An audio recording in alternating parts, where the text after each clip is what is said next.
alignment with what people are experiencing. A lot of them who are saying, well, yeah, that may look like a good thing. I'm not sure you did that. And it just allows me maybe to get more groceries on my credit card interest rate.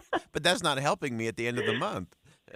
Correct. And that's a great line, and I wish I had used it. So I may be stealing that from you in the future. But yeah, absolutely. And again, and I also pointed out in this piece, I mean, the interest rate cut is not going to affect most Americans for quite some time, Right. you know, if at all. I mean, the credit card companies don't typically go, hey, we're going to lower your rates this month. You know, you have to switch cards or you have to call and negotiate to get that rate to come down.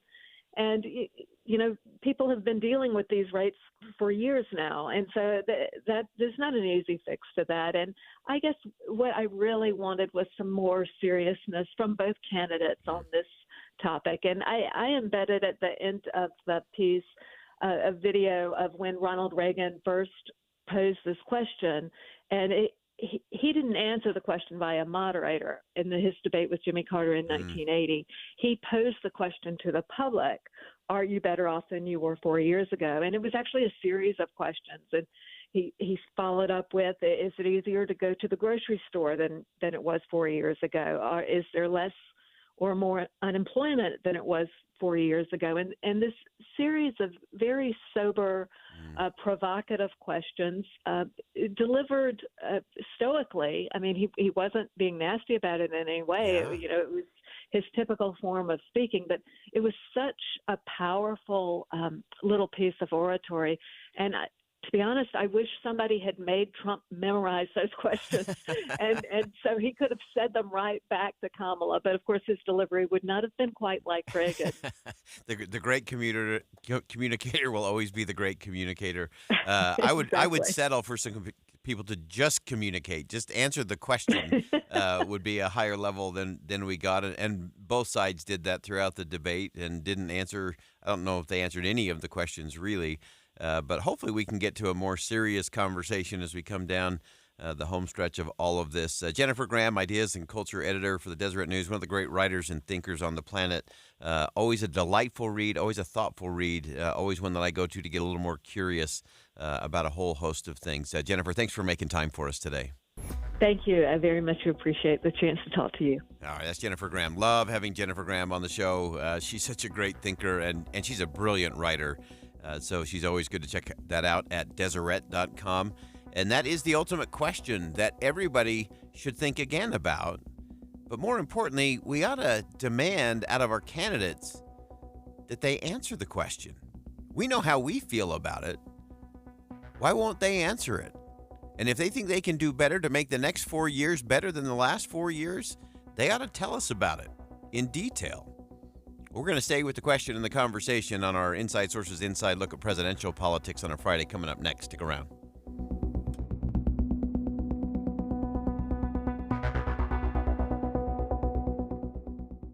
Think again on Inside Sources with Boyd Matheson. Key stories are changing by the day. The air was unhealthy up and down the state. It's going to cost a lot more to keep the homeless warm this winter. Stories that affect family and community. The whole state has absenteeism rates that are higher than average. An appeal has already been filed to reinstate Amendment D. When you're in the car, KSL has updated info on where stories are going and what's changed. Get important breaking news each time you jump in the car. We have you covered on KSL News Radio. You still got 10 days left in the month of September. It is the perfect time to walk your way into Hercules Credit Union in Taylorsville, Harriman, or Riverton. Walk in and open up a gold tier checking account. With a gold tier checking account, you earn points for travel on everyday spending. It's a free checking account. Free is always good. There's also a new promotional rate, 4.25% interest on the balance in your checking account. That's unheard of. You also earn points every time you use your debit card, and you can redeem those points for cash back, for travel, gift cards, and so much more. You also get another really important tool from Hercules Credit Union, free credit monitoring, no monthly fees, all with our friends at Hercules First Federal Credit Union, because they're about helping you grow stronger. They've been about growing stronger together since they began back in 1946. So go check it out today. Don't be a transaction at your bank. Be part of the credit union and be part of a relationship You can check them out in Taylorsville, Harriman, Riverton, or online, as always, at HerculesCU.com. That's HerculesCU.com. What's better than one win? 3 wins. With Straight Savings, you keep your own phone, get one line for only $25 a month with real unlimited data, and get rewarded with a $200 phone credit after 12 months. It's a win-win-win. Head to Walmart or visit straighttalk.com today. Switch to Straight Talk. Less dollars, more sense. Straight Savings Plan enrollment requires compatible unlocked device and new line of service. Bonus device credit requires 12 months of active service. Offer ends if eligibility requirements are no longer met. Taxes and fees apply. For network management practices, see Straight Talk's terms and conditions. You might wonder, John Legend, how do you keep your voice sounding so legendary? Honey. And how do I keep my protection against COVID-19 up to date? With a COVID shot this season, designed for recent variants. You can get your COVID-19 shot when getting your flu shot if you're due for both, as recommended by the CDC. The fresher, the better. Ask your healthcare provider about getting this season's COVID-19 shot when getting your flu shot.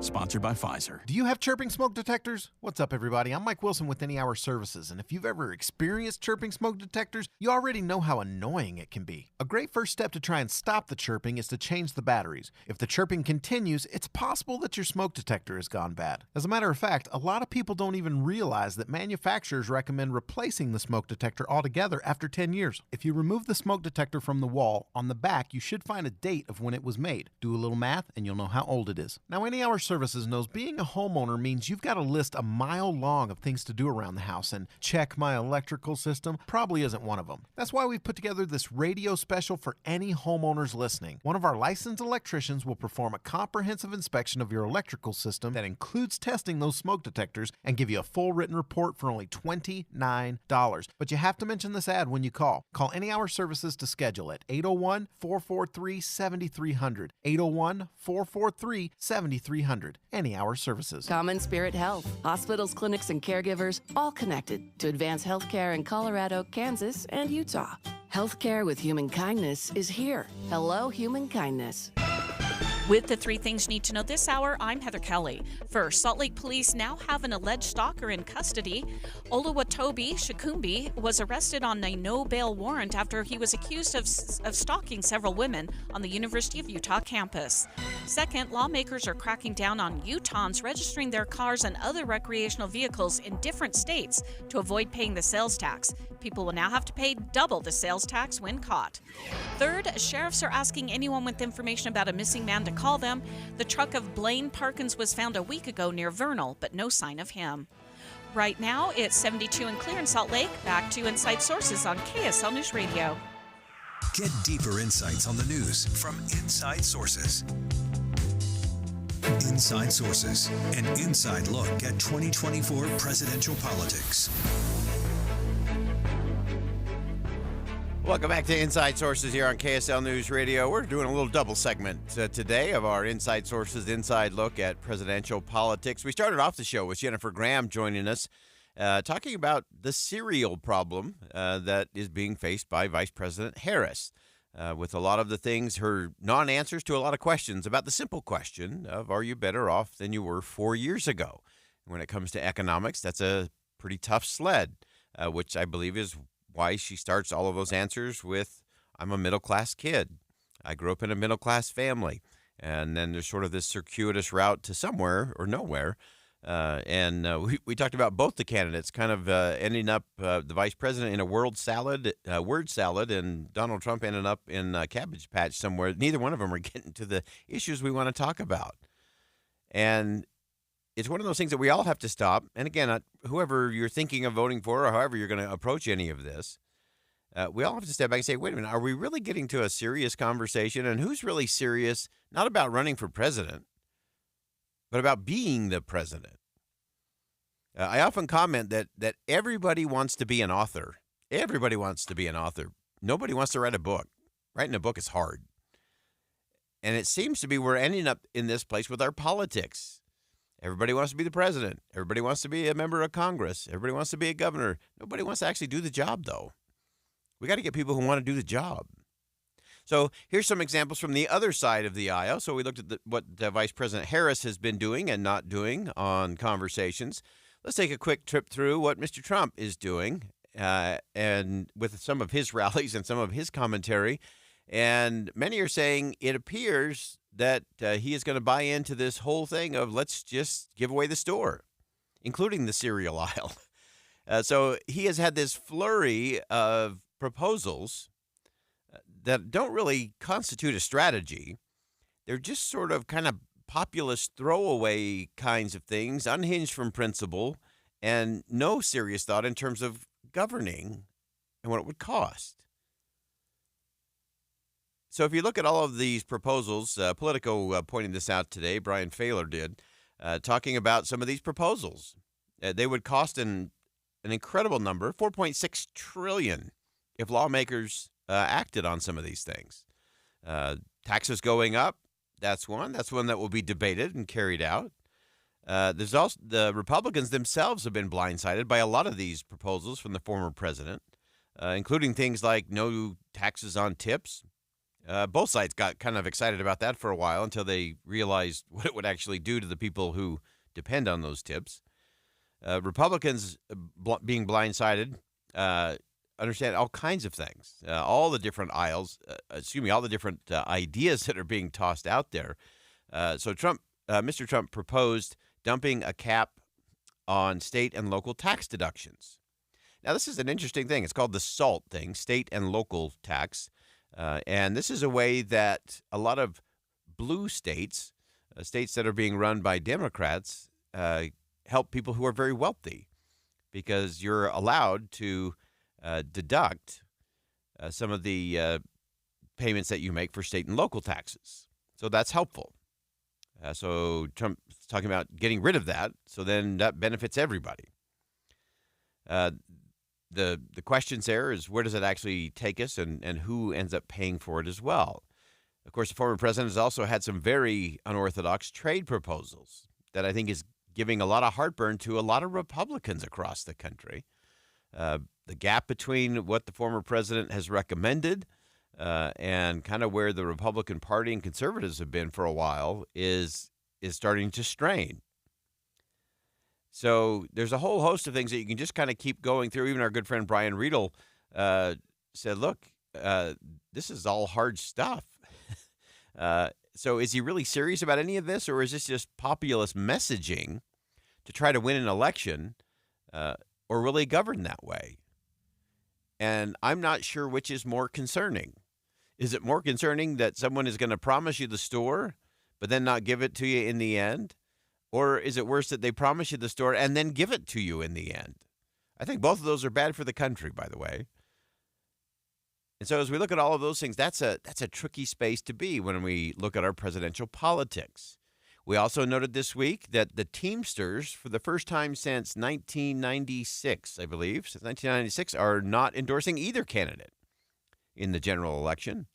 That's been a staple and something that Democrats have counted on over the years, and now they're saying, no, we're not going to do that.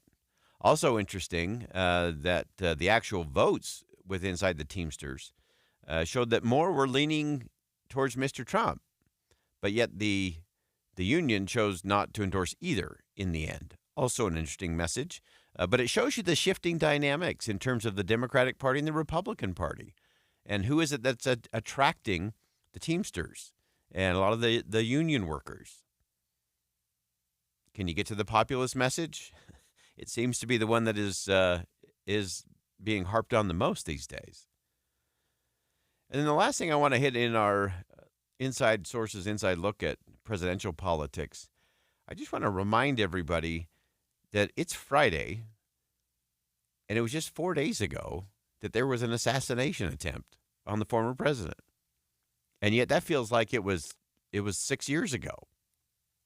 Because everybody just shifted gears, shrugged their shoulders. Everybody did their quick point finger and place blame.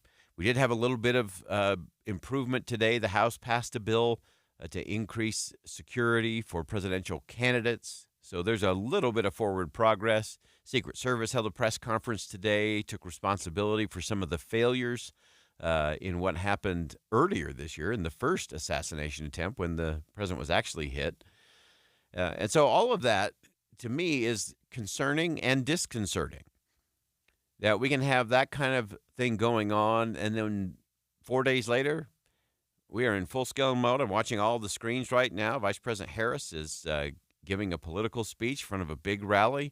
Mr. Trump has likewise done the same thing. Both have continued their ads on television. Both have been just relentless in their online fundraising pursuits and acting as if nothing's wrong and nothing to see here. And I'm telling you, we got to slow down and we got to see what's here, because what's here is what's eating us as a country and what's dividing us as a country. And so we've got to have people who are interested not just in running for the office, but doing the job that they're going to be elected to do. We need that up and down the ballot, all across the spectrum. Everybody's got to do what they're elected to do. And then we should hold them accountable for it if they do it and do it well, so we can answer the question, are you better off? If you are, great, keep it going. If not, let's make a change and let's do it different. We'll be right back.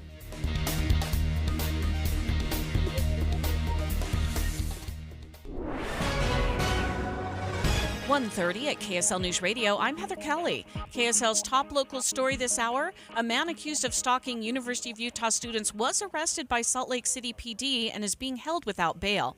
District Attorney Sim Gill says Oluwatobi Shikumbi is suspected of entering the apartment of University of Utah students and exposing himself in a public area. There's a communal space of that where they're living, where he is seen on surveillance camera having taken off his clothes. Shikumbi is charged with criminal trespassing, stalking, and lewdness. He was booked earlier today into the Salt Lake County Jail. Lawmakers are cracking down on sales tax evaders. Some Utahns are buying cars or other recreational vehicles in a different state to avoid paying tax. KSL at Night host Rusty Cannon gave an example on Dave and Dujanovic. Let's assume it's 7%. It's a $100,000 boat or a $200,000 RV or a really nice Aston Martin, or something, and you just buy it in another state and avoid that sales tax, and you're telling your insurance company that it's used here in Utah. Well, that's a problem. You've evaded the tax. It's estimated the state is losing about $64 million in revenue that would go toward fixing our roads. The Utah Army National Guard is warning Utahns that you might hear some loud booms tonight, but they're not the same booms we heard yesterday. They'll be bringing a cannon to the Murray High homecoming football game, and the rounds will be blank, of course. Your money at this moment: the Dow is up 13 points, the NASDAQ has lost 33 points. Coming up, sunglasses during the day, jackets in the evening. KSL weather is next. KSL News Time, 1:31.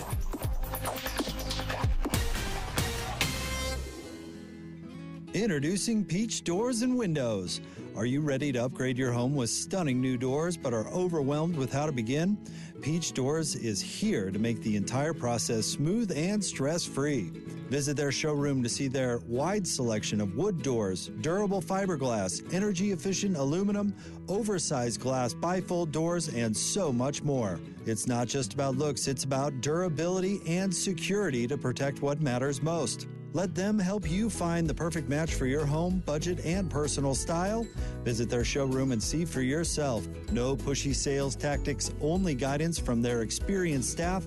No inflated markups just to offer so-called discounts. See their 5-star reviews where customers rate them on their attention to detail through every step of the sale and installation process. Amazing home transformations begin with windows and doors. Serving Logan to St. George, just Google Peach Building to see for yourself.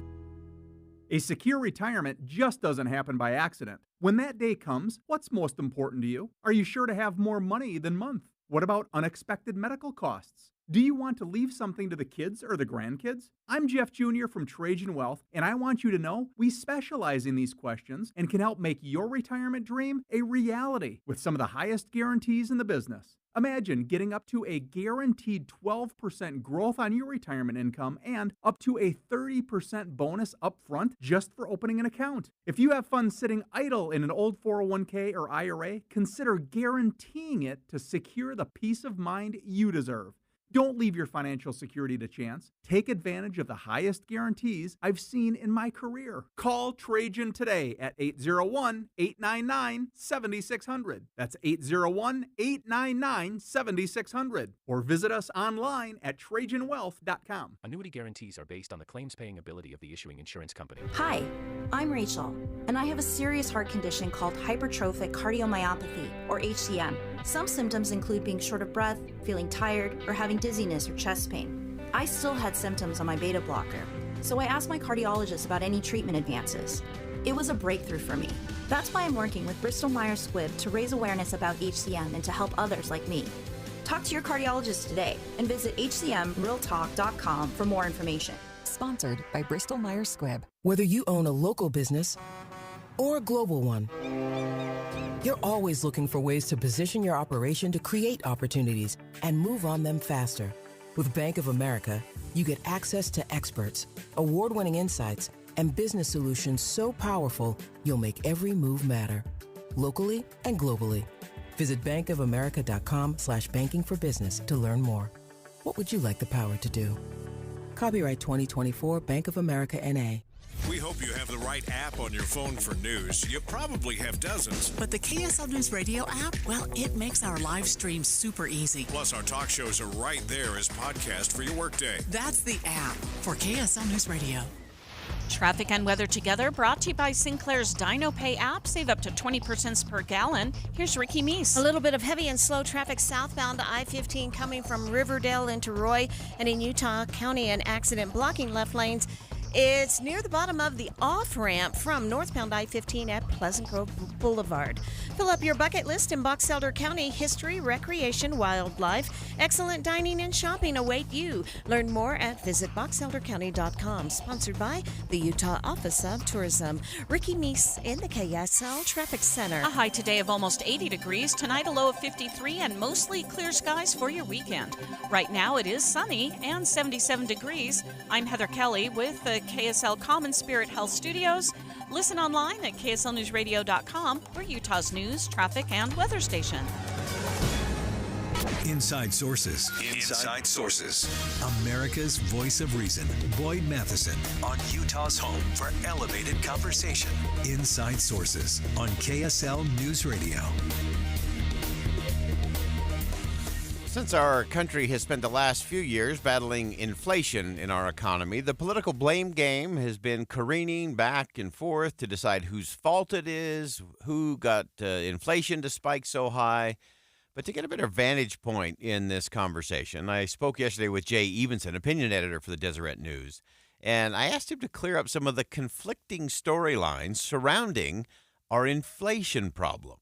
Listen to what he had to say. There's certainly nothing new to any of this, but it became clear to Democrats a while ago that the American public was blaming the Biden administration for inflation. And so, of course, if you're running on the Democratic ticket, you don't want that. And so the Harris campaign has been pointing the finger outward toward greedy capitalists, greedy business owners, greedy corporations. They've even coined a term, greedflation, that they've invented for this purpose. And Kamala Harris has promised that if she's elected on her first day in office, she will do something to address the high prices. We don't know exactly what she has in mind, but the words of Ronald Reagan come to my mind when he said the 9 most terrifying words in the English language are, "I'm from the government and I'm here to help." And when the government intervenes in the economy, bad things happen. And unfortunately, that's what happened back during the pandemic when we had stimulus money. Yeah. And we're paying the price for that. Yeah, no question about it. And so interesting, and you pointed out this in your piece at Deseret.com today, which I was so happy when that popped up on my screen. That's always a good day for me because it gets me thinking a little bit deeper. And you actually looked at it. So part of the mantra there from the Biden-Harris campaign, or the administration, has been that it's the greedy big companies that have been making your bills go up when it comes to the grocery store. And yet underneath the hood and underneath the numbers, the greed factor is probably a lot less than we think. There have been a number of people who've studied this, but most recently it was National Public Radio, actually, that looked at the financial disclosures of a dozen of the largest grocery makers and sellers in the country.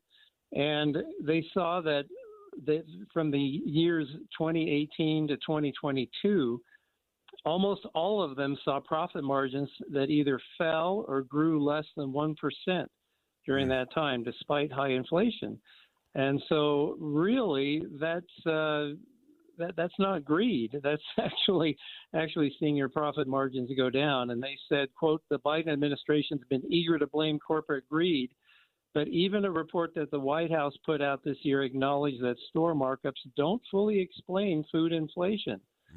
And then I also quote the MIT Sloan School of Management. This was a study done back in 2022, and they crunched the numbers and said, our research shows mathematically that the overwhelming driver of that burst of inflation in 2022 was federal spending, and that accounted to about 42% of inflation. The next highest contributor was inflation expectations, which means the expectations we have as consumers that prices will continue to rise. Yeah. So really, you look back at the federal stimulus money, and you can make the argument that it was necessary at that time. But remember, everybody got a stimulus check. It didn't matter whether you'd been laid off or whether you were still gainfully employed. And so what you were doing then was you were messing with the supply and demand. You were creating artificial demand by giving people money that they wouldn't normally get. And as that worked its way through the economy, it led to higher prices for goods. And, you can say this was a good thing, we had to do it, but you cannot break the laws of economics. There are still consequences for your actions. That's and you right. have to remember that. That's right. And the math always wins in the end, is what we have learned. Right. But I just want everyone to just settle on what Jay just shared with us, because, again, you're going to hear this a lot over the next 47 days until we get to the first Tuesday of November. And that is about corporate greed being the driver, and that it's those guys, it's those evil, awful, horrible, terribles out there that are making your grocery bill so high or making it so hard for you to make ends meet. But I want to go back to those numbers. Profit margins of those companies, Walmart, Pepsi, Oreo, Procter & Gamble, Pampers, Bounty, their profit margins from 2018 to 2023 either fell or at most grew about 1%. That's not gouging. That's not greed. And even the Biden administration's own report says that the markups are not what explains the higher prices, the inflation. It was how much money went into the system. The federal spending is the driver. And so as we look at this going forward, Jay, give us some context in terms of now what? Now that we're in this game and now that we're playing this game of, okay, let's blame the big bad corporate people, when really it's the government spending. We got more government spending to deal with in the next 12 days. How does that shake out? Yes. Government, of course, is never going to look inward and say it's our fault. Self-awareness is as not I point out here. Yeah. Right. And this is not new. I mean, Franklin Roosevelt ran for election in 1932 by blaming greedy bankers for the Depression. So this is not new. But as I point out in here, we're facing, and we keep talking about this every time I'm on your show, but I think it's so important. We now have a national debt that is higher than $35 trillion in an annual budget deficit in the neighborhood. I think it's gone past $2 trillion. Sooner or later, the interest payments on that debt are going to end up causing inflation, because you have to find a way in order to pay those debts, and it'll reach a point where we can't reasonably do it with the taxes that we're collecting. And when that happens, it's not going to be as simple as saying, oh, the Federal Reserve needs to raise interest rates in order to counter this. We're going to be facing a real problem, and it's going to be much harder than to say, well, it's a greedy capitalist, although I'm sure you're going to hear that. Of course you're going to hear that. And it's not just Democrats either. That's right. George W. Bush was blaming price gouging when gas prices were up during his tenure. It's very easy to blame sort of the nameless, faceless monster out there that is the greedy business owner and capitalist than it is to come to terms with what's really happening. And yet we have to come to terms with what is really happening. So again, the populist rhetoric is easy. It's easy to incite everyone against the big bad rich people. That's INCITE, but it's very difficult and requires a great deal of discipline for a candidate or an elected official to give you some insight, INSIGHT, about the reality. Because the reality is that those profits from companies, from those you get your groceries from, have been either negative, they've either been running they've been running in the red, or at very small 1% kind of margins in terms of improvement. So they're not raking it in on your back. It's the inflation, and the inflation is driven by, wait for it, government spending. As Jay pointed out, at the end of this month, when we get to the end of the fiscal year, we will have spent over $2 trillion more than we budgeted and brought in. Try doing that on your family budget. It doesn't work. The math doesn't work, and the math always wins in the end, and the people who get hurt are the people who can afford it the least. And so we got to get to a different conversation. I think we do need another debate in this election. And I think the moderator should just keep asking the same two questions. Are you better off than you were 4 years ago? Why or why not? And how will you make the next 4 years better? And then what are you going to do that? And I don't want to hear the word salad from Vice President Harris or the Cabbage Patch from former President Trump. I want steak. I want real meat answers with real meat on the bones proposals, so that we can actually have an evaluation of who's interested in campaigning and who's actually interested in governing and leading, because that's what we actually need. All right, we'll step aside for a quick break. When we come back, more Inside Sources here on KSL News Radio. Stick around. We'll be right back. Hi, it's Julie, inviting you to come to Logan for Funky Fall Fun. Let me tell you about two huge festivals in one weekend, September 27th and 28th. Bring your whole herd to the Cache Valley Cheese and Dairy Festival Friday and Saturday. Free samples, live music, kids activities, food trucks, and a tri-tip dinner Friday night. Workshops on gourmet cheese tasting and chocolate tasting, making charcuterie boards, how to crack a giant wheel of cheese, and more.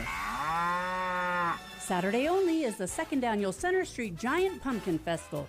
These ain't your mama's pumpkins. They tip the scales at more than 1,600 pounds. Watch professional carvers whittle away 300-pound pumpkins. Family scavenger hunt, activities for kids, pumpkin and harvest-featured foods, a beer garden. Music, dancing, more than 100 vendors and more. The drive is gorgeous and the temperatures are perfect. Get a hotel and get moving to Logan for funky fall fun.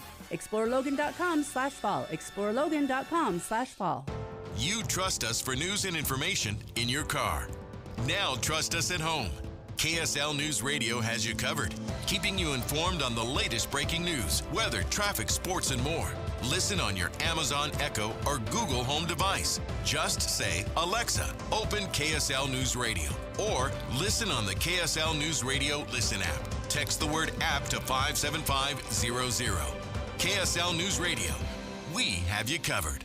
Paid for by government. Did you hear? A secret hoard of 1932 $10 gold Indian coins have been found. These gorgeous 1932 gold coins are as bright and shiny as the day they were struck, and less than 200 of these gold coins are available. Coin experts are calling the secret U.S. gold coin discovery a once-in-a-lifetime opportunity, and you can own a piece of the hoard. When you call, you are guaranteed a 1932 dated gold coin featuring Lady Liberty with an Indian war headdress and a majestic eagle. With limited availability, you must call now. These 1932 dated gold coins are still in uncirculated condition with with brilliant luster that is 92 years of history you can hold in your hand. To learn more, call 1-800-495-6468. Call now and you'll receive a free bonus over a $55 value free with every order. Call 1-800-495-6468 now to secure your 1932 $10 gold Indian coins before they sell out. Don't wait. You must act fast. Call now.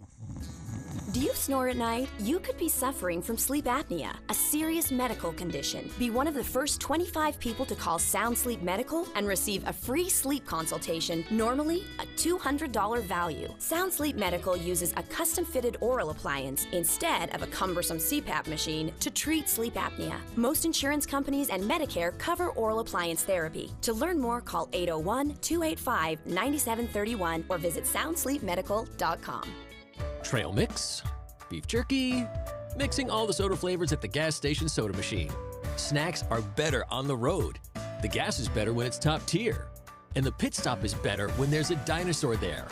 Love the filler moments at a Sinclair gas station near you with Dino Care, our top tier gasoline. Some sweet and salty snacks for the commute and a big green dino for the memories. Find a gas station near you at sinclairoil.com. Sinclair, fill up your life. My wife and I always loved doing everything together. Jiu-jitsu, kayaking, and intimacy was always on point. It was around my early 30s when I noticed a downward trend. Watching a lot of TV, putting on weight, and just full of self-doubt. I had tried another men's clinic with disappointing results. It's the personalized treatment I receive at Revive Men's Health that has been the complete game changer for me. I've got my energy and motivation back, I'm feeling stronger than I did in my 20s, and it made me a much better husband to my wife. I'm Eric Ramos, healthcare provider at Revive Men's Health. If you are always feeling tired or moody, have a difficult time sleeping, or decreased libido, you may be suffering from low testosterone. Book your free T-check and exam at Revive Men's Health, Salt Lake City. Call 801-263-7777. That's 801-263-7777. Or visit ReviveMen'sHealth.com. Any Hour Services free furnace sale is going on right now. If you haven't scheduled your free estimate yet, what are you waiting for? Call Any Hour Services today or schedule online at anyhourservices.com. Boyd Matheson divides rage from reason on Inside Sources. Welcome back to Inside Sources here on KSL News Radio. It's great to be with you today. As always, I am Boyd Matheson. We've been discussing this week, of course, the new Hulu series, The Secret Lives of Mormon Wives, promises big tabloid-style entertainment. Deeper examination, though, takes us to a very different place. And we actually want to get into not just those women of the Church of Jesus Christ of Latter-day Saints, but women of faith everywhere. These stories are rarely told in media. That's usually about sensationalism or caricatures. But there's actually something there that I think a lot of people, women and men, actually want in their lives. And that story's not being told. We're thrilled to have joining us on the program today Jeanette Erickson, a fellow of the Wheatley Institution, a professor in the School of Family Life at Brigham Young University. And welcome to the show. It's good to be on. Thank you, Boyd. So let's get underneath the headline of all of this. Of course, as you pointed out in a great piece at Deseret.com, the marketers at Hulu are really good at the tabloid system. They've manufactured that pretty well. But there's a story underneath all of this, both in terms of the extraordinary women of the Church of Jesus Christ, largest and oldest women's organization, almost 8 million strong around the world, making a difference in community. You've done some of the deep dive research in terms of women and women of faith, and give us some of the things that you're observing that might be just a little different from what Hulu is serving up. Yes. Yeah, remarkably. I think we've known for a long time that religion has a really profound impact on flourishing. That means happiness, relationship quality, well-being. But it was pretty remarkable to look at 11 countries in our research at the Wheatley Institute, 8,000 participants, and to find out that those who are most religious have the highest relationship quality of anyone. They have the highest measures of meaning, purpose, happiness in their lives, the highest levels of sexual satisfaction. And when they're married to someone who's religious, these couples emerge as the most flourishing couples relative to others. So there's clearly something about religious faith, living it, that brings a lot of meaning, purpose, connection, and that shows up in these metrics of well-being. Yeah, I think that's so fascinating that that those who like to mock all of these things the most, in the end, they actually want the results. They just don't want the process to actually get there. So unpack those a little bit for us in terms of what you're seeing in the data and underneath the data, in terms of how these women are flourishing and some of those factors that you mentioned. To kind of unpack those a little bit for us. Yeah, I think when we look at how personal well-being measures of happiness and meaning, there's something about religious faith, this sense that life has transcendent purpose, that my investment in my marriage and investment in the well-being of others is bigger than myself. And that gives meaning. And what's interesting about happiness is we find out that meaning is more important to happiness than happiness itself. So a life filled with meaningful giving of one's life to bigger purposes just is the essence of happiness. So that's kind of the personal metrics. Then when you're in relationship with others and they similarly share the same devotion to family and to institutions and beliefs that are bigger than themselves, then it adds a sacredness to the work that you're doing together in family. And that just creates happiness. It creates a sense of trust and security that's then going to show up in sexual satisfaction. It just provides a really solid structure and foundation for really experiencing happiness in that relationship. So I think that shows up in the relationship side. So you have the personal and then the relational side, and then you're part of a community that helps support that gives examples of what it looks like, that also provides a shared sense of value and devotion to something in a communal way. And so the combination, I think when we look at Harvard's Flourishing Individuals Project, we just see, wow, the combination of those things is what makes religion very profound in its impact. Yeah. You also mentioned in your piece at Deseret.com just how this extends out. You talked about it in terms of that interconnectedness. Suddenly you're part of community. And we know around the world, and especially here in the United States, that volunteerism, that interconnectedness, so you're not only part of something, you're also adding value to something. How do you see that, and how is that also impacting that flourishing? Yeah, that's such a wonderful question, because it's true that it not only impacts, it comes your direction, the goodness comes your direction as part of religious faith, but you're participating in offering goodness. And I think that is also critical to well-being.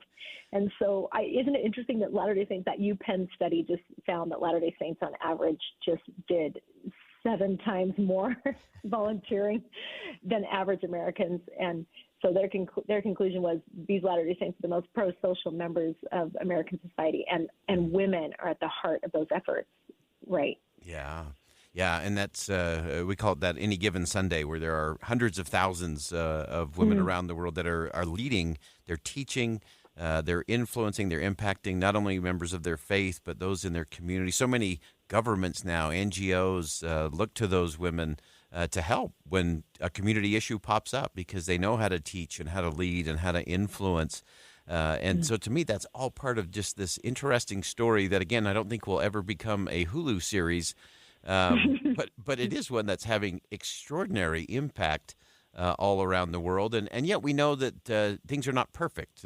Parenting is stressful. Surgeon General has told us that as well. Missed a few points, I think, along the way. But kind of describe to us, how do we navigate that part of the program, that things are hard, families are messy, things can be difficult? Yeah. I think what's pretty remarkable, we just have recent research that's come out of Wheatley in connection with Catherine McCulloch, looking at mothers of bigger families and why they have children. And what I think we see is that there's no question, like there's difficulty and kind of opposition in the experience of rearing and nurturing, all of that. But what religious faith does, unlike anything else, is it gives meaning. It imbues those experiences that are difficult with meaning that actually brings value to your life.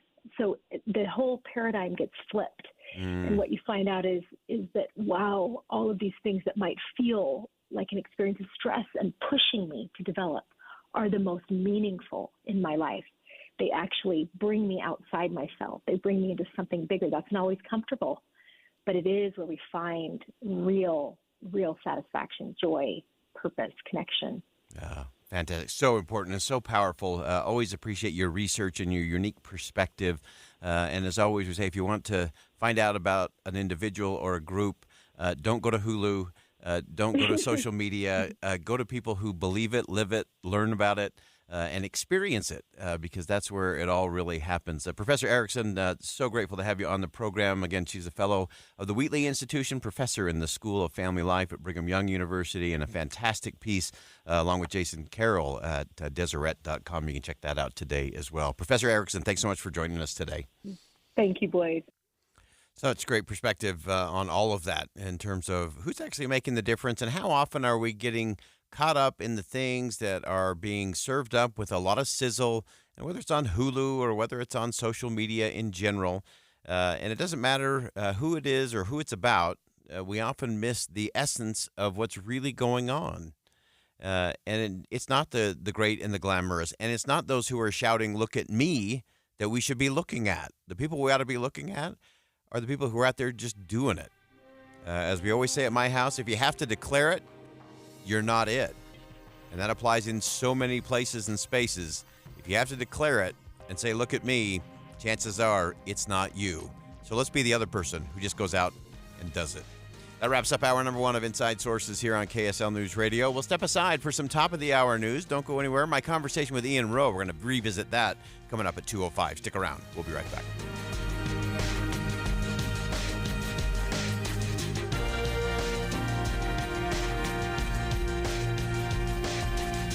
KSL FM Midvale. KSL Salt Lake City. From the KSL Common Spirit Health Studios, this is KSL News Radio. Utah's news, traffic, and weather station. It's 2 o'clock at KSL News Radio. Good afternoon. I'm Maria Chaleos. KSL's top story.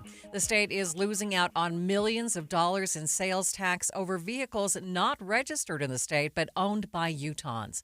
KSL News Radio's Alexandria Bonilla reports. Lawmakers are cracking down on the registration rules, saying if these vehicles are on Utah roads most of the year, they should be registered here. And it's all because of sales tax. Car owners register in other states to get cheaper or no sales tax at all, meaning Utah misses out on $64 million in revenue.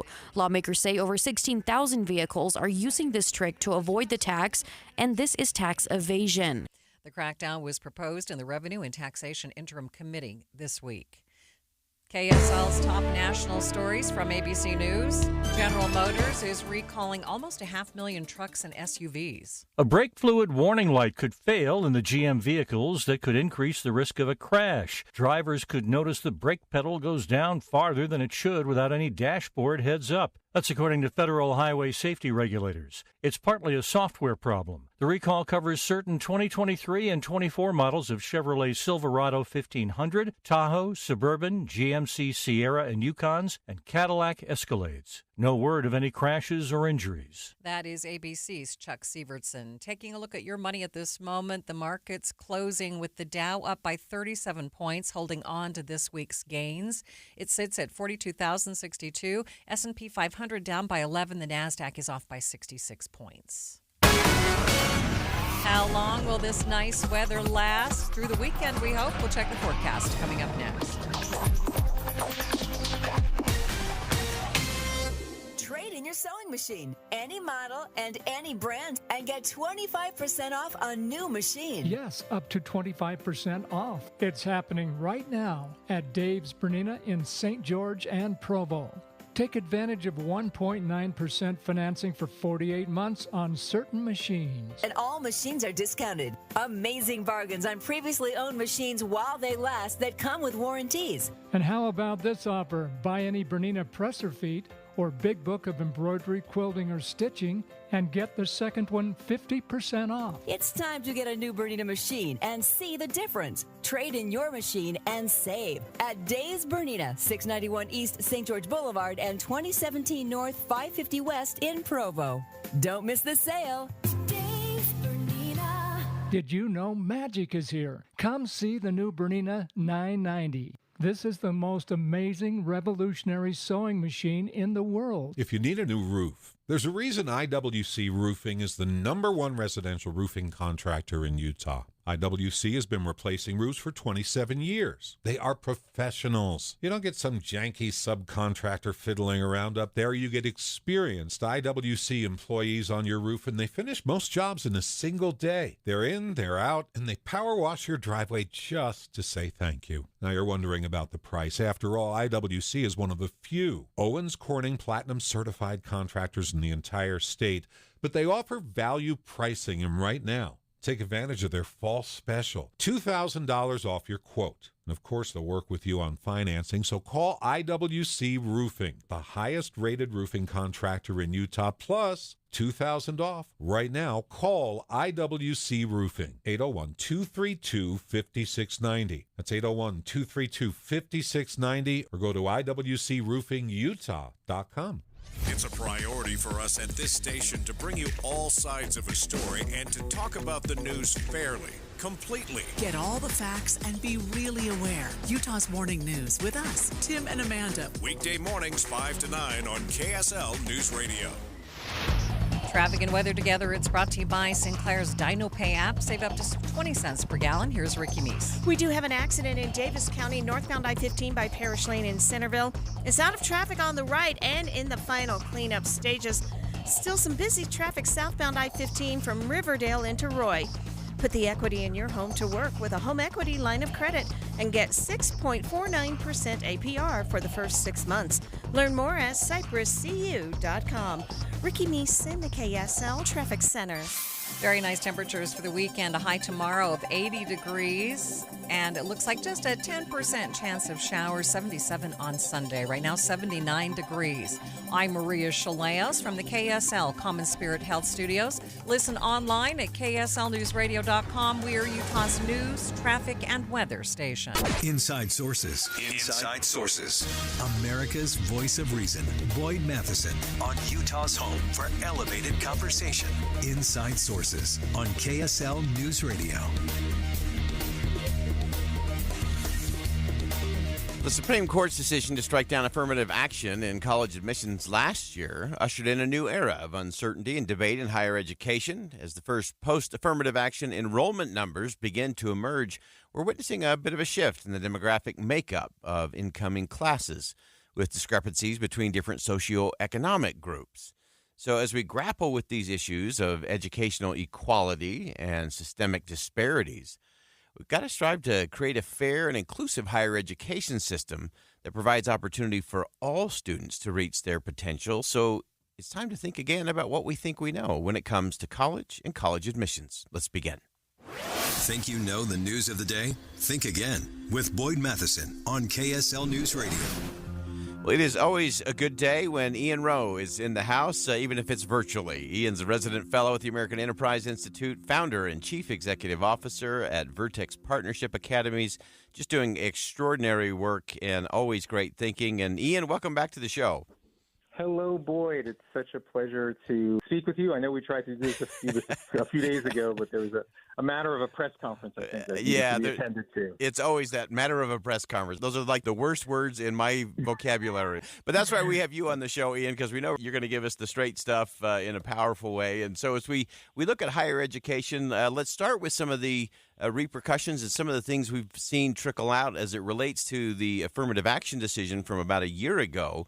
And you track this closely, not just in terms of what this means in terms of numbers and different people going in, but really what it means for the socioeconomics of it all. Give us a little breakdown.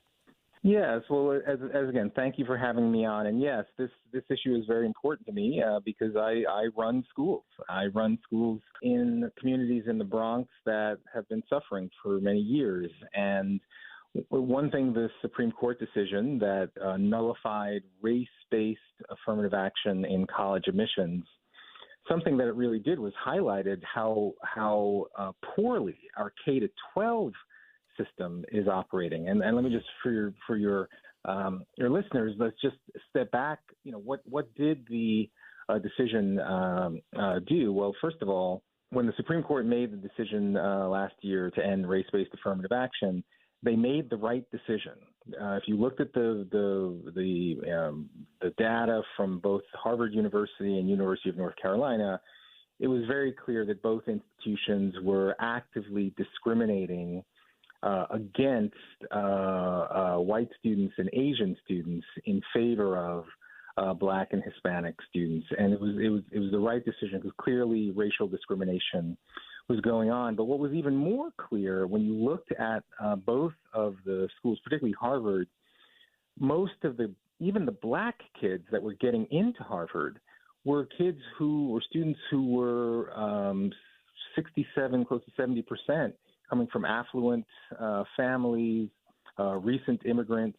So even the designers of affirmative action, who I would imagine believe that we would want these opportunities to go to low-income folks or kids who were really struggling, even the affirmative action as it was being practiced wasn't really serving the population today. So my belief is that if most Americans did believe that if there's any preference that were to be given out, let's make it based on economic preferences. So if you have a low-income student that is achieving academically, whether there's Black, white, Hispanic, green, red, whatever, I think most Americans would want that type of student to have an opportunity if they're demonstrating well academically and they're from a low-income background. So that's that. But what it really did, though, was show, these back-end Band-Aids, if we're trying to solve the issue of true educational opportunity, we can't wait until college admissions. In 2015, the National Assessment for Educational Progress looked at performance of Black students at fourth grade. At that time, only about 18% of Black students were reading at grade level, according to the nation's report card, the National Assessment of Educational Progress. 4 years later, they looked at the same cohort. Now, in 2019, that same cohort, 18% were reading at grade level in the year 2015. In the year 2019, only 15% were reading at grade level. So the percent proficiency for that same cohort went down. And then in 2023, the same year that the Supreme Court made its decision, and that same cohort now graduating from high school, by all accounts, less than 20% were reading at grade level. The issue that our educational system faces, not just Black kids, but all kids, is not that we don't have enough affirmative action back-end Band-Aids at college admissions, is that we have to focus on where the problem lies, and that is in the quality of the K-12 education system, that clearly we are not doing a good enough job, and we're losing our status as a high-powered, high-quality education country. Yeah, and I think that's such an important part of that. It's one of those, the day the journey begins is not the day the journey begins, and when it comes to higher ed, it doesn't begin with that application. And again, whether that's based on race or as it has been with affirmative action, or if it's income and equality that way in terms of those that are struggling at the lower ends of the economics, that journey's got to begin very early. You've done some extraordinary things with your school that I think are part of getting upstream and having the journey begin way back at the K level of K through 12. But describe kind of the things that we should be thinking about, and how should we think differently about how we're approaching K through 12 education, especially in inner cities and in some of these communities. Yes. So I have been running public charter schools in the heart of the South Bronx and Lower East Side of Manhattan since 2010. And initially, for 10 years, I ran elementary and middle schools, pre-K, all the way through 8th grade, and then for the last few years running high schools in District 12 in the Bronx. So I'm a big believer in high-quality, tuition-free, public education as the common pathway to opportunity. And one of the first things you realize, in the district that we're in right now, only 7% of kids graduate from high school ready for college in the district in the Bronx in which we're in right now. I mean, it's just unbelievable, right? That means 93% of kids in this district start 9th grade, and 4 years later, they've either dropped out or they did earn their high school diploma, but still could not do math nor reading without remediation if they had gone to college, right? So which is worse, that you start school, you drop out, or you do what you're supposed to do, you actually earn your high school diploma, but you still cannot do math nor reading without remediation if you were to go to college. And so those are the numbers, but what's most outrageous is that if you had an idea to launch a great school to serve those 93% of kids, you couldn't do it because there's a cap on charter schools. In New York City and New York State, the teachers' unions have become so powerful that they've forced legislators to restrict the ability of low-income families, or any family, but especially in low-income families, to have the ability to choose a great school for your child.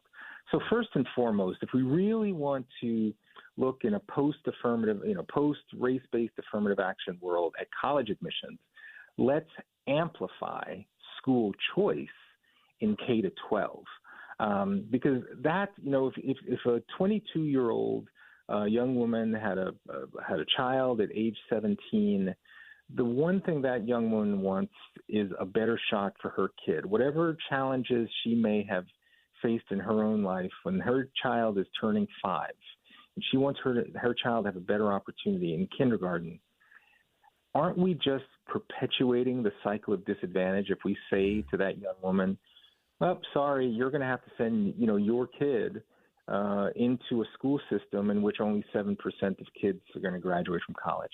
How is that even at all in line with the idea that every kid should have a shot at the American dream?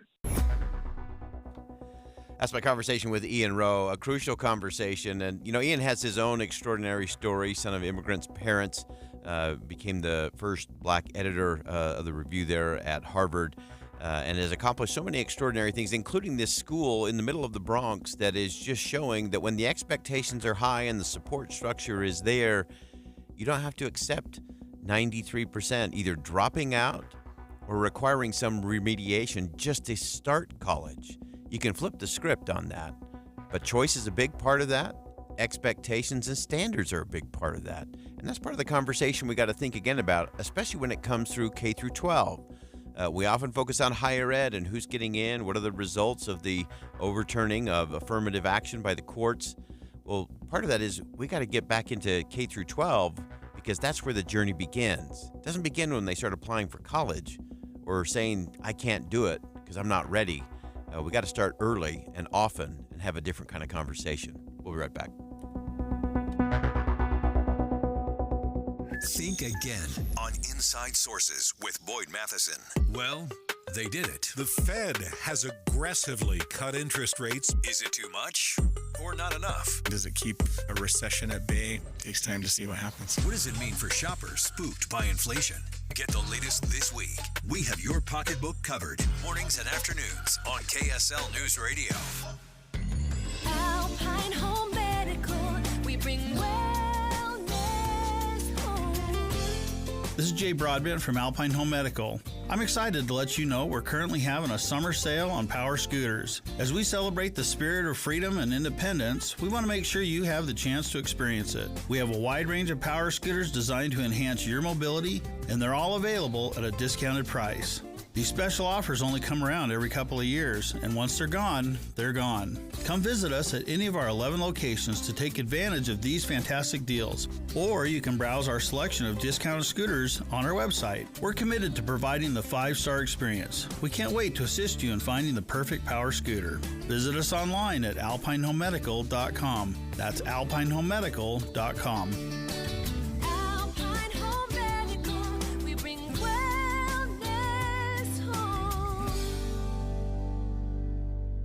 Everywhere you look, things are getting more expensive. So at Consumer Cellular, we're lowering the price for those 50 and up. Now you can get unlimited talk, text, and data for $30 a line when you buy 2. That's just $60 a month for 2 unlimited lines. So if you're 50 and up, make the switch and save. Come on, you've earned this. Call 1-888-FREEDOM or visit consumercellular.com today. Requires 2 lines of service, age validation, and credit approval, subject to system and area limits, taxes, and other fees apply. Tommy, I can't wait for golf this weekend, huh, buddy? Time flies. Love you, man. Oh, don't forget your knee brace again. We aren't in college anymore. Moments together matter, so help protect yourself from RSV. If you're 75 or older or 60 plus with a chronic condition like asthma, COPD, heart disease, or severe diabetes, you're at higher risk of landing in the hospital from RSV, and there are no prescription RSV treatments. Check eligibility and schedule your RSV vaccine at vaxassist.com. Sponsored by Pfizer. Beatty, Nevada, your getaway to Death Valley, an entryway to a true desert adventure. Enjoy exciting offerings for all your senses and imagination. In Beatty, visit Eddie World, the largest candy store in Nevada, and visit their historic museum, the ghost town of Rhyolite, and see sculptures in the desert at Goldwell. Hiking, biking, and hundreds of miles of ATV trails await you. For the ultimate adventure, make Beatty, Nevada your next destination and claim a free gift at BeattyNevada.org. Wrangle up some fun at Beatty Days 2024, Friday, October 25th through Sunday, October 27th. It's old-fashioned family fun with a chili cook-off, live music, bed races, a classic car show, cornhole and horseshoe tournaments, model railroads, a parade, food and craft vendors, contests for everyone, and lots more. The fun is in Beatty, Nevada this October 25th through the 27th. Visit BeattyNevada.org for the full schedule. That's BeattyNevada.org. Hypertrophic cardiomyopathy is a serious heart condition. Some symptoms include being short of breath, feeling tired, or having dizziness or chest pain. My HCM impacted how I felt and what I could do. So I asked my cardiologist about treatment advances that gave me new options. That conversation was big for me. That's why I'm working with Bristol Myers Squibb to raise awareness about HCM and to help others like me. Talk to your cardiologist today and visit hcmrealtalk.com to learn more. Sponsored by Bristol Myers Squibb. Hey, pet parents! With Progressive's collision coverage, you get extra protection for your cat or dog, because there's nothing worse than seeing your pet hurt. Like when you see their face after accidentally stepping on their tail, and you say, "I'm so sorry, Mr. Pickles." But as you kiss his nose and rub his little belly welly, you know Mr. Pickles is thinking, "You betrayed me." Anywho, Progressive pays up to $1,000 in vet bills if your pet is injured in an auto accident. Learn more at Progressive.com and watch where you step. Progressive Casualty Insurance Company and Affiliates. Collision coverage subject to policy terms. Not available in all states. With the three things you need to know this hour, I'm Maria Shaleos first. University of Utah says the Salt Lake police have arrested the man accused of stalking women on the U's campus. Second, lawmakers are cracking down on Utahns registering their vehicles in different states to avoid paying the sales tax. And third, General Motors is recalling almost 500,000 trucks and SUVs for a faulty brake fluid indicator. Right now, 79 degrees in Salt Lake City, and back to Inside Sources on KSL News Radio. Hear elevated conversation on crucial issues. Boyd Matheson on Inside Sources. Welcome back to Inside Sources here on KSL News Radio. It's great to be with you today. As always, I am Boyd Matheson. We're going to go international for a moment. Israel and Hezbollah, of course, have been on an escalating series of attacks against one another. Beirut and North Israel are being rocked by the conflict. Earlier this week, Israeli intelligence executed an operation to detonate pagers and other devices of Hezbollah members.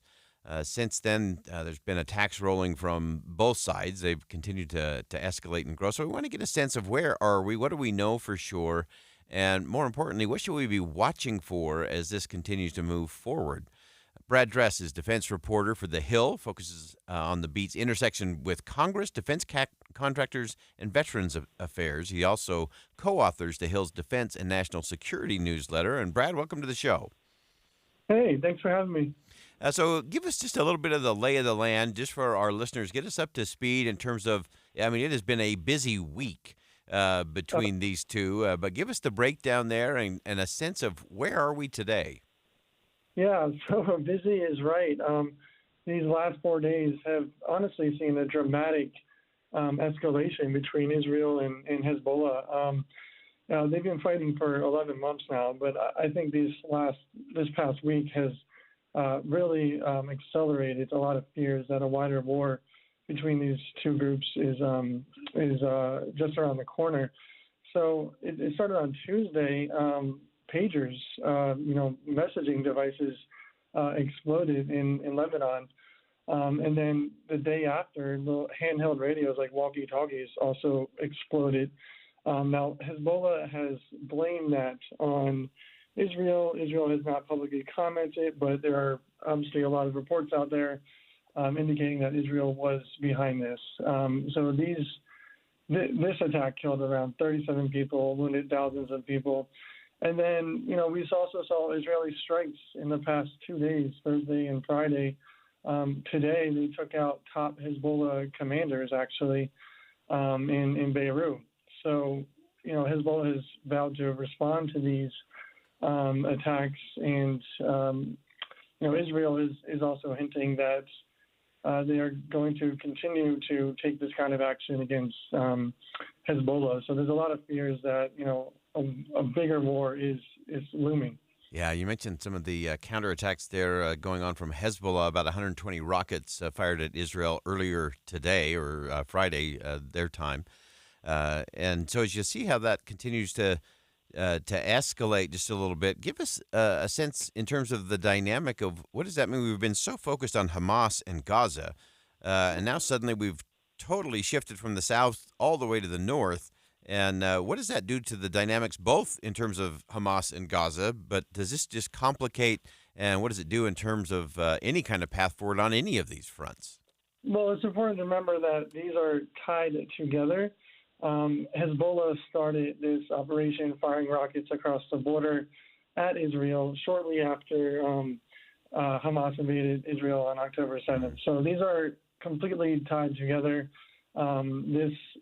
Israel has been fighting in Gaza this for almost a whole year now, but they've also been exchanging fire with Hezbollah across the border with Lebanon for pretty much that same amount of time.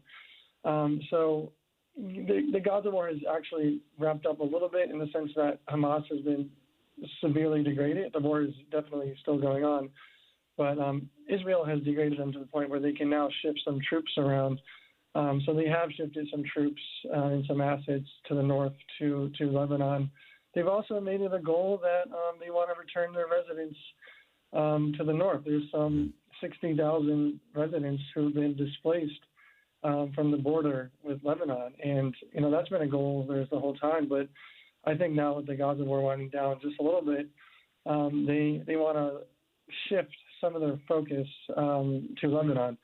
But both of these are absolutely tied together. Without a ceasefire and hostage release deal in Gaza, you're definitely not going to get any diplomatic solution, I think, in Lebanon. Both seem out of reach right now with the Gaza deal dead, but certainly they are both tied together. Yeah, and so interesting. You mentioned the 16,000 Israelis that have been displaced up there towards that border with Lebanon. And, of course, the Hezbollah leader has declared that the pager attacks and walkie-talkie attacks were equivalent to a declaration of war.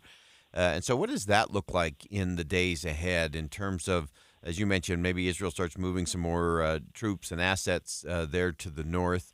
But what else does that mean in terms of Lebanon, in terms of that border region? Yeah, it's hard to tell at this moment. I've been talking to a lot of analysts, honestly, and they're all it indicates that there is a serious escalation here that is tipping toward war, a larger war, and potentially an Israeli ground invasion. I think some people have speculated that the pager and radio explosions were something of a prelude to, an Israeli ground incursion. But that actually, I don't know if that's actually going to happen because there was some speculation that it would be within 24 to 48 hours from that, and we haven't seen any Israeli ground incursion.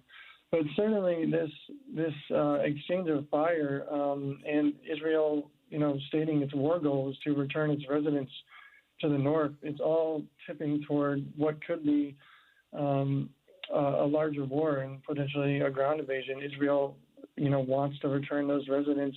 Hezbollah has vowed that it's not going to stop firing unless there's a ceasefire in Gaza. And it's important to remember that the U.S. is also involved in this diplomatically, trying to resolve this crisis, trying to not see any escalation. And today, their national security spokesperson, John Kirby, is saying we are not giving up on resolving this diplomatically. We do not want to see a wider war, but it increasingly seems like that's growing even more difficult by the day. Yeah, just in our last 2 minutes here, I know part of your reporting always makes that connecting of the dots of that intersection with Congress and obviously the funding of security and military, and obviously we've got a funding bill that part of the challenge in getting it passed for the Speaker of the House has been funding for defense. And so as you look at this, you mentioned diplomatically, you throw Iran into the mix as well. What does this mean in terms of the politics of it, both in terms of Congress, but then also in terms of the Biden administration and then the upcoming presidential election? Well, I think, Congress is still very much united behind Israel. I think there's definitely a lot of concerns among Democrats about supporting Israel, but even among Democrats, they're still largely united. And the Biden administration, for sure, has been, I think, very frustrated with this past year. They've been trying to get a deal for months between Israel and Hamas, and that has just not happened. There's been so many hurdles, and there's been some criticism of Israeli Prime Minister Benjamin Netanyahu that he's sort of killing a deal here for his own political survival. There's also been criticism of Hamas. But for sure, the Biden administration is very frustrated. They want to see this resolved. I think a lot of Democrats do too. But at the same time, they remain extremely, I would say, still very united. We've even seen Vice President Harris say, she wants to see a ceasefire and hostage release deal. But she's still very much supporting Israel, very much behind Israel. Yeah. So many things to keep our eyes on. And Brad, we appreciate you keeping all the eyes on it. Brad Dress, a defense reporter for The Hill. He is co-author of The Hill's Defense and National Security newsletter. And Brad, always appreciate you having on. Great perspective. We look forward to having you back soon. Yeah, thank you for having me. Appreciate it. All right, that's Brad Dress again from The Hill. The Hill's Defense and National Security newsletter is a great place to get perspective on all of this because it is complicated and it's becoming more complicated by the day, and it will impact us right here at home. We'll step aside for bottom of the hour news. More Inside Sources coming up next.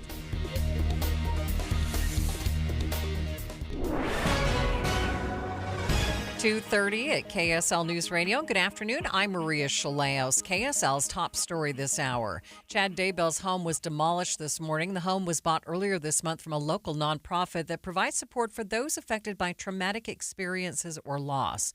The remains of Lori Vallow Daybell's two children, J.J. Vallow and Tylee Ryan, were found buried behind the Daybell home in 2020. The nonprofit has not revealed any future plans for the property. Our top national story this hour from ABC News. An employee of the California Department of Forestry and Fire Protection was arrested for starting multiple wildfires in Northern California. Robert Hernandez is a CAL FIRE firefighter engineer. His job is to drive and maintain fire engines. CAL FIRE investigators say Hernandez started 5 wildfires during the summer while he was off duty. None of the fires grew very large. Hernandez is being charged with arson and booked into jail in Sonoma County. CAL FIRE's director says he is appalled to learn one of his agency's own firefighters would violate the public's trust. Alex Stone, ABC News. Your money at this moment, the Dow closed at a record high at 42,063. It was up by 38 points. S&P 500 down by 11. The NASDAQ down by 65 points. Nice temperatures, but will we see some rain for the weekend? We'll check the forecast coming up next. KSL News Time, 2:31. Nearly 70% of Utah's land is controlled by the federal government, severely limiting Utah's ability to actively manage and protect our natural resources. Our families, businesses, and communities know there's a better way. Utahns have been good stewards of our public lands for generations. That's why we're asking each and every Utahn to get informed, speak up, and learn more at standforourland.utah.gov. In 2024, dating is a disaster. We've been ghosted, breadcrumbed, stuck in situationships. Hi, I'm Debbie. I'm Caitlin. Welcome to our new podcast, Dating at Her Age. Dating has been so dicey for us, we asked KSL, can we launch an all-new podcast about it? People use these dating apps. You're not really dating when you're on the dating app. Dating at Her Age, brought to you by Mountain Home Services. A new episode drops every Thursday on KSLNewsRadio.com. With interest rates coming back down, I bet the real estate market will pick back up in 2024. We're already seeing that, Tim. Yeah. But it doesn't really matter how the market is doing when you have the right team. So if you're looking to sell your house, now you want to downsize or you need more space, you need the Stern team. The Stern team has taught us, I can think of a handful of things that I would worry about if I was buying or selling, but there are 100 details that are involved in selling a home, and they have lots of people that are handling every detail so nothing falls through the cracks. And they have so many different options. I mean, I worked with Cammie there at the Stern team, and she was awesome. But if you need an instant cash offer, you can do that. If you need to buy before you sell, you can do that. They have flexible fees. They also have people that they represent that are looking to buy a home, so maybe they can make that perfect connection within the Stern team. So don't put off selling your house or buying a house because you think the market isn't just right. The market is right with the Stern team. Go online to sternteam.com or just Google the Stern team. Here's a way to get breaking news updates anywhere you go. At the store or in a work meeting, you can get breaking news on your phone. You can quickly read it, swipe, or click for more. It's super discreet, super fast. That's the app for KSL News Radio. Traffic and weather together. It's brought to you by Sinclair's Dino Pay app. Save up to 20 cents per gallon. What's happening, Ricky? We're getting scanner reports of a possible rollover accident on northbound I-15. I can see traffic coming to a crawl as you're approaching 33rd South. So I believe it's after 33rd, but prior to 2100 South. An auto pedestrian crash in the cleanup stages 6th East between 1900 and 2000 South. And 5600 West, an accident called out at 2800 South. The UACPA supports certified public accountants in Utah through ongoing professional education and leadership development. Find a CPA that works for you, uacpa.org. Ricky Meese in the KSL Traffic Center. Expect temperatures in the upper 70s for the weekend. 10% chance of showers tomorrow. Right now, 79 degrees at KSL News Radio and the KSL Common Spirit Health Studios. Listen online at KSLNewsRadio.com. We are Utah's news, traffic, and weather station. Inside Sources. Inside Sources. America's voice of reason. Boyd Matheson On Utah's home for elevated conversation. Inside Sources on KSL News Radio. Well, as the winter chill descends upon Utah County, a groundbreaking initiative emerges to combat the harsh realities faced by those experiencing homelessness. The 2024-2025 Winter Response Plan represents a warm step forward in community collaboration, which I absolutely love, weaving together a tapestry of compassion from all kinds of different threads throughout the county. It's an extraordinary thing. Churches are opening their doors, government facilities are transformed into havens of warmth, and a network of dedicated individuals stand ready not just to offer some shelter, but some hope, which is what this is really all about. Really thrilled to have joining us on the program today Commissioner Brandon Gordon, who's the Utah County Commissioner and the chair of the County Winter Response Task Force, and Isaac Paxman, of course, is the Provo City Deputy Mayor and Vice Chair of the County Winter Response Task Force. And gentlemen, welcome to the show. Thanks so much. Good to be here. Yeah, thanks for having us. All right, Commissioner Gordon, let's start with you. Give us a little bit of an overview. We talk a lot about those who are unsheltered and unhoused, and especially as we get to winter, but often we talk about that in the context of cities, and Salt Lake City in particular. What you're doing is an extraordinary thing in the county, and I don't think a lot of people think about that. Give us kind of the backstory to all of this.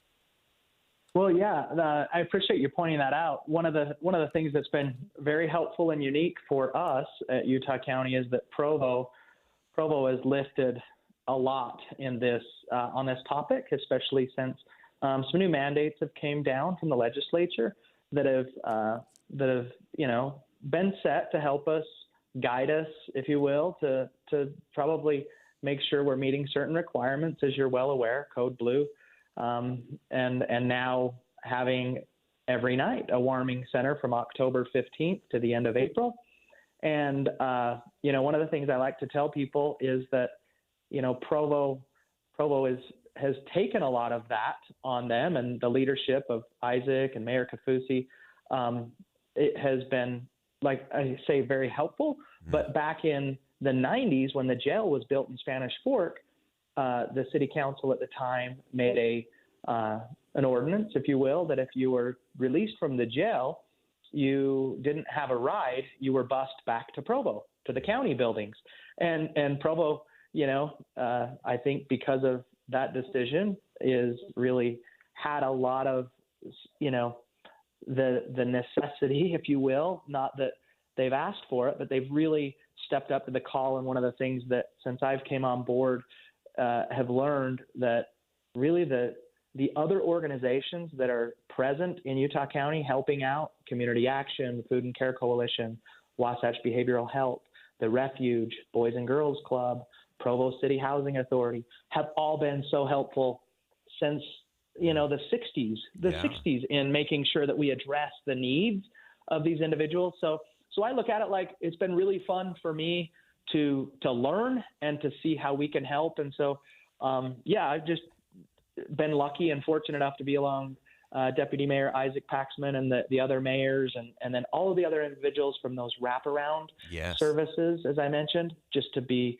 there was so much going on, but putting it together and submitting it to a plan to Wayne Niederhauser and the state that was accepted, we couldn't be happier. That's fantastic. And Isaac, I'm going to turn to you now to get to some of that. To me, this is not just a great Utah model. This is one we ought to export across the country because to me, this is the ultimate in civil society.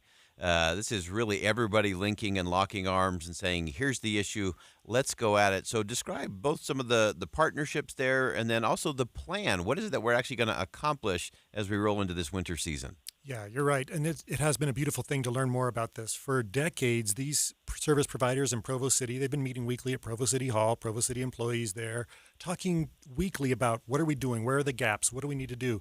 Who's seen Marco lately? Where's Sally? They even get down to names. And so there's been this real amazing connectivity between our service providers, municipalities. And by the way, I have to just insert here and say we really welcome the leadership that Commissioner Gordon's now providing because we've heard a long time this is really, it fits more with a county. They've got a health department. Cities don't have a health department. We kind of focus on roads and, pipes and keeping those basics done and parks and that kind of thing. But when it comes to something like homelessness, it really makes sense to focus it a little more with the county. And Commissioner Gordon and the county commission entirely has really stepped up, and we applaud that and thank them for that. They're providing one of our facilities now. As far as the details of the plan, this, again, it's just a tribute to the organic system that's already there. We already had churches who were doing this. And we can't thank them enough. Again, anyone who has concerns, is there good stuff happening in Utah County with homelessness? Boy, come on down and we'll show you around and meet some people, including people who have transitioned from homelessness and are now succeeding. So what our plan is now is you've got every night, October 15th to April 30th, there will be a place for you to stay. And it's going to be at churches, and then it'll rotate around from, Monday and Tuesday is at the Genesis Project. They've been doing this kind of thing for decades. Then you're going, Thursday nights are at the Seventh-day Adventists, and the rest of the nights are at a Utah County facility that Commissioner Gordon's made available. You'll get a UTA pass. You'll get connected with services so you can learn about these other service providers. In fact, one of the people who's helping with all this was homeless like 5 years ago on the streets there. He's come through the system. He's seen how it works, and now he's just helping us put this all together. He's on our task force, and it's great. So we think we have something that's working. We're excited about it. We like the spirit of it. It's not this government's mandating something or we're trying to solve it ourselves. It's facilitating. It's organic. It feels really good. Yeah, I love it. And the results don't lie, which we just love because it's not just about getting somebody into a warm space for a night, but as you said, it's about creating that path forward and upward in terms of all of that. And Commissioner Gordon, maybe you can kind of take us through that a little bit in terms of once they get there, and so they are okay for the night. You give them something warm and some safe space. But then talk about the services, those wraparound services that suddenly come in where most people coming in a homeless situation aren't expected to be wrapped the way you wrap around them. It's really extraordinary. Well said. We have learned that maybe your homeless experience versus mine, if we were both homeless, would be different. And these individuals have different needs. Some individuals typically park their car at a Walmart and sleep in their vehicle. And we've learned that many of them will just drive to the warming centers and not have to turn their car on, every so often to get heat. They can come inside and then in the morning, as Isaac mentioned, the bus pass that'll get them to the Food and Care Coalition. They'll get a warm meal, and then Community Action can help them through some of their, perhaps jobs and any maybe food needs that they might need, and Wasatch Behavioral Health, as I mentioned. Of the 75 roughly number is our number. 65 is the amount of people up to that we'll take per night, and then we have 10 family hotel rooms. And so those Boys and Girls Clubs, some of those young individuals are able to go to the Boys and Girls Club, and then Provo City Housing. So kind of all of those mentioned. As you come to the warming center, really what you would expect is any information that you're looking for on any of those services. You'd maybe get a warm pair of socks and some snacks, and then there may be a movie that night, show a movie. Many individuals will go find their spot where they're comfortable, maybe to charge a cell phone and things, and they'll sleep, and they'll be on their way and out of the facilities by 8 in the morning. And Wasatch Behavioral Health has a crew that helps kind of clean up the church or the facility, and so that's kind of the experience. That's similar to Code Blue. Yeah, I love that's so important. And one of the things that I love about your whole approach that I think is so different. And Isaac, I'll ask you to respond to this quickly as we rounded things out. To me, this is the ultimate in. We look at those that are struggling with homelessness, and often they are treated like a liability to be managed. You're treating them like humans with infinite potential that can be developed. They're assets. They can be part of the community. As you mentioned, the person that's now coming and giving back. Give us a sense in terms of how you see that playing out and why that is such an important driver to all of this in Utah County.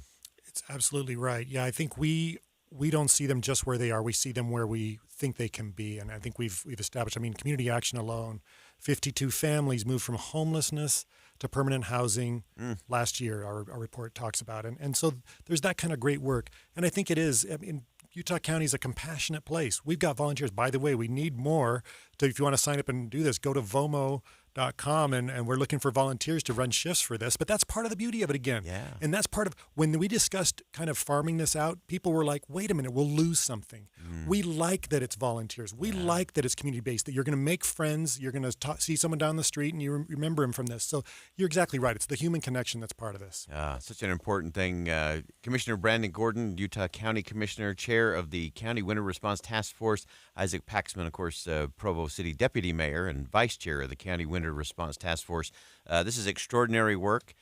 This is what doing something that makes a difference looks like and sounds like. We appreciate your leadership, because often in these situations, when we're talking about things like homelessness, everyone always talks about it in the terms of resources and funding. And I'm convinced, and you, both of you and your entire teams and all those involved with this have proven it's not about dollars, it's about leadership. And we appreciate your leadership and the difference it's making in Utah County, and it should be modeled other places around the state and across the country. Thanks so much to both of you for joining us. Thanks so much. Thank you. All right, we'll go ahead and step aside for one last break. We'll come back with some final thoughts on a Friday here on Inside Sources. Stick around. We'll be right back. At Macy's, we're proud to be local and support local. Carrying local products and produce is important to us. We are proud to support our local growers and bring peak freshness to you and your family. To make shopping local easier for you, we have added Utah Proud tags beneath local products. As you shop our stores, look out for the tags as you shop and show your pride for local Utah companies and growers. Thank you for shopping local yourself by shopping at Macy's. Macy's, happy shopping! Everywhere you look, things are getting more expensive. So at Consumer Cellular, we're lowering the price for those 50 and up. Now you can get unlimited talk, text, and data for $30 a line when you buy 2. That's just $60 a month for 2 unlimited lines. So if you're 50 and up, make the switch and save. Come on, you've earned this. Call 1-888-FREEDOM or visit consumercellular.com today. Requires 2 lines of service, age validation, and credit approval, subject to system and area limits, taxes, and other fees apply. Did you know your skin is the largest organ of your body? Huh? That's why you should shower with Old Spice Super Hydration Body Wash instead of plain old bar soap. Love your skin by super hydrating it with vitamin B3 and glorious notes of vanilla and shea. Did you know that my super hydrated skin is the second largest organ of my body? The first is my heart. Old Spice. Men have skin too. Old Spice Super Hydration Body Wash. 24/7 renewing moisture. With daily use. You don't have to jump through hoops for a night of ultimate entertainment. Leave that to the professionals. This September 20th and 21st, Utah Symphony presents Cirque Cinema at Abravanel Hall. Acrobats, aerial artists, and more will dazzle on stage as the full orchestra performs familiar film music. Get your tickets now at utahsymphony.org/pops. Any Hour Services free furnace sale is going on right now. If you haven't scheduled your free estimate yet, what are you waiting for? Call Any Hour Services today or schedule online at anyhourservices.com. Victor deployed for the first time to Afghanistan in 2003. At 4 in the morning, my phone rang. They said, "I regret to inform you that your husband was wounded in action." Victor sustained a moderate traumatic brain injury. I was doing school full-time, and I was also then caring for Victor. One of the most important elements of caregiving is taking care of yourself. I just didn't want to forget that I also had goals and that I also had a life. What I did is I challenged Victor to meet me halfway. There are almost 6 million military and veteran caregivers across the nation. We have our own journey, and we can fulfill that journey at the same time that we are helping our loved one. Visit aarp.org/caregiving for a free military veterans guide to navigate your caregiving journey and better care for your loved one and yourself. Brought to you by AARP and the Ad Council. Tim and Amanda. One of the big differences, I think, between reading a story online and hearing it from us, Tim, is that, you and I are allowed to share a reaction. We need to be able to say, what in the world were they thinking? So that people listening will know. We feel it too. When we read a story that sounds ridiculous, we're right with you. It sounds ridiculous. Well, we get caught up, I'm sure just like our listeners do sometimes, in death scrolling on social media. And fact-checking it on your own is tough. The great thing about tuning in every morning and starting your morning with us on KSL is you can count on the fact that when that information comes out of the radio in your direction, it comes from reliable sources. It's already been fact-checked. Right. And that's not always easy when you're getting it online. Finding who wrote it, when was it written, has it been updated with the current facts of the day that change sometimes minute to minute, not just day to day. Utah's Morning News between 5 and 9 on KSL News Radio. Do you worry about how much someone drinks? Do you feel angry or depressed most of the time? Do you feel neglected or unloved? Do you feel you attract people who tend to be compulsive or abusive? Do you have money problems because of someone else's drinking? Are you afraid or embarrassed to bring your friends home? Do you feel that if the drinker loved you, she or he would stop drinking? If you answered yes to any of these questions, you are not alone. More than half of all adults have a family history of alcoholism. Not everyone trapped by alcohol is an alcoholic. Families and friends are suffering too. Al-Anon and Alateen can help. Call 1-866-200-0223 or visit alanon.org/help. Mom and Dad used to argue about everything, especially about Dad's drinking. My family went from totally crazy to quiet, calm, and even peaceful when Mom started going to Al-Anon family groups. I wanted a better relationship with Dad, so I asked Mom if she would take me to her Al-Anon meetings or to Alateen. I'm sure glad I did. If someone's drinking troubling you, you might be surprised at what you can learn in an Al-Anon or Alateen family group from people just like you. Call 1-888-4-ALANON or go to alanon.org. With the three things you need to know this hour, I'm Maria Shaleos first. The home of Chad Daybell was demolished this morning. The nonprofit that purchased the home earlier this month has not revealed their future plans for the property. Second, two Utah College teams play top 15 opponents tomorrow. BYU taking on Kansas State in Provo, with the U facing Oklahoma State in Stillwater. And third, a California fire employee has been arrested and accused of starting multiple wildfires in Northern California. Right now, 79 degrees in Salt Lake City, and back to Inside Sources on KSL News Radio. Boyd Matheson divides rage from reason on Inside Sources. Welcome back to Inside Sources here on KSL News Radio. Great to be with you today, as it always is. And as we round out the program and round out the week, a couple things I want to look back on. You know, it's one of the reasons we do this show is so I can stay curious and I can keep learning. And you ought to do the same. And one of the things that I will often do, we have such extraordinary guests on this show. I always go back to the podcast. I have to kind of go really fast through my own voice because I hate hearing the sound of my own voice, but I love hearing the sounds of our guests because they're so smart. They're so insightful. And you can do the same thing. Just go to kslpodcast.com and you can go through just literally segment by segment of the show and all the amazing guests that we have on to just dig a little bit deeper and to think again about what you thought you heard when you were listening. Maybe you were driving, maybe you were exercising, maybe you were wrestling with the kids, or maybe you were dodging your boss. But it gives you a chance to go back and rethink about things. And it's one of the things I love to do because of who we're able to have on this show to help all of us connect the dots and make the news make sense. And we really had some amazing people this week. I keep reflecting on Ian Rowe. We replayed part of my conversation with Ian, and his story is so extraordinary.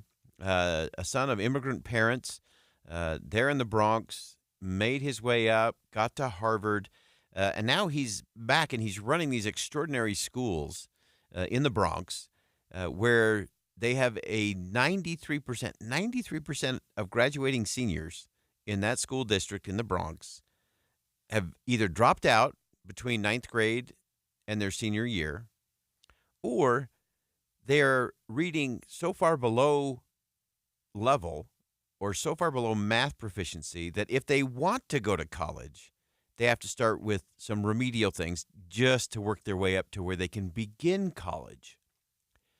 So we talk about what do we do? How do we change the game? How do we shift the dynamics? And Ian will be the first to tell you that, look, we got to get back to some basics, but part of the basics are making sure we're strengthening families because so much of a student's success is dependent on the environment that they're in. So do they have some support there? But even lacking that, if they come to school and there's some expectations and some requirements and some standards, that's where they start to rise.